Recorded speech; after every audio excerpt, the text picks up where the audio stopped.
Dengarkan Bapak Ibu.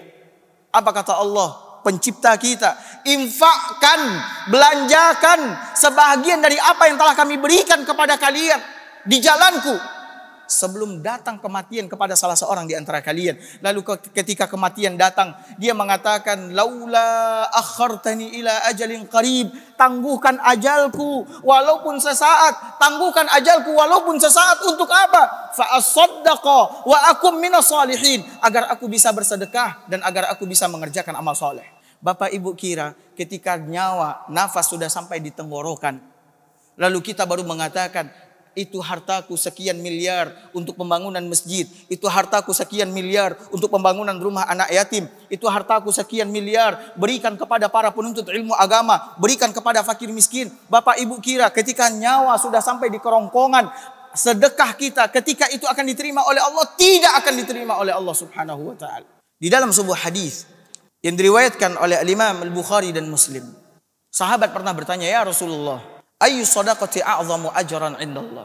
Kata sahabat, wahai Rasul, sedekah yang seperti apa yang paling besar pahalanya di sisi Allah Subhanahu wa taala? Bapak Ibu mau tahu?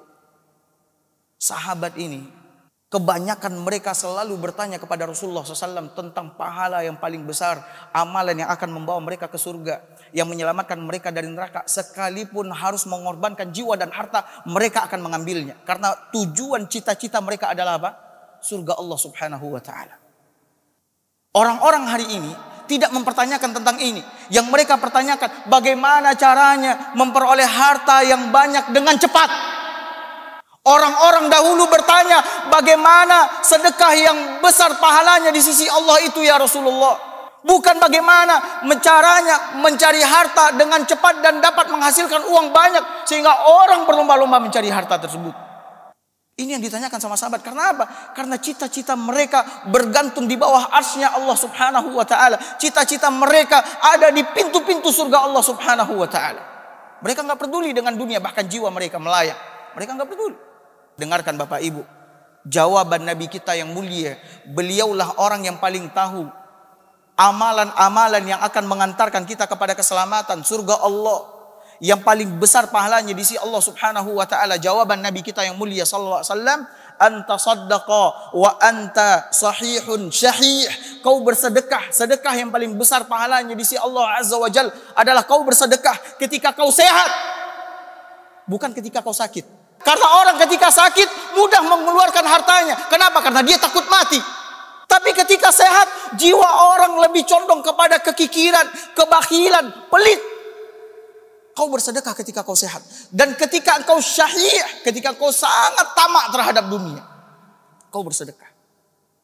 Orang baru akan mengeluarkan hartanya sebagai sedekah ketika dia sakit. Kalau udah sakit, bahkan sakitnya sakit yang tergeletak di atas kasur, dia tidak bisa berbuat apa-apa, ketika itu baru dia mau bersedekah. Dia perintahkan anak-anaknya, kau sedekahkan itu ke situ, kau sedekahkan itu ke situ. Kenapa? Dia sudah mau mati, baru dia bersedekah. Orang yang bersedekah di saat sakit, pahalanya tidak sama dengan orang yang bersedekah di saat dia sehat.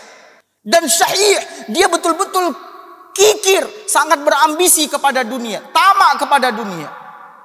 Lalu Nabi SAW mengatakan, takhshal faqar wa ta'mulul ghina. Ketika itu kau takut kau miskin. Sedekah yang besar pahalanya di sisi Allah. Ketika itu juga kau takut akan kemiskinan. Kalau kau bersedekah kau takut miskin, tapi kau demi Allah wa azza wa jalla, demi ridho Allah, demi surga Allah, demi selamat dari neraka kau bersedekah. Dan ketika itu kau mengharapkan kekayaan. Ya Allah, ini adalah waktu-waktu yang memang sangat sulit bagi seseorang untuk bersedekah. Tapi Nabi sudah sampaikan, ini adalah sedekah yang paling besar pahalanya di sisi Allah azza wa jalla. Lalu kata Nabi SAW, wala tumhil, jangan kalian tunda-tunda, jangan kalian tunggu-tunggu, hatta iza balagatil hulqum, sampai ketika nyawa sudah sampai di tenggorokan. Jangan kalian tunda-tunda, kata Nabi SAW, untuk bersedekah. Sampai ketika nyawa kalian sudah sampai di tenggorokan, kerongkongan, ya, qulta, baru kau mengatakan ketika itu, hadza li fulan, ini hartaku untuk si fulan, wa hadza li fulan, ini hartaku untuk si fulan, wa qad kana li fulan, sementara ini untuknya si fulan. Ketika itu tidak lagi diterima oleh Allah Subhanahu wa taala.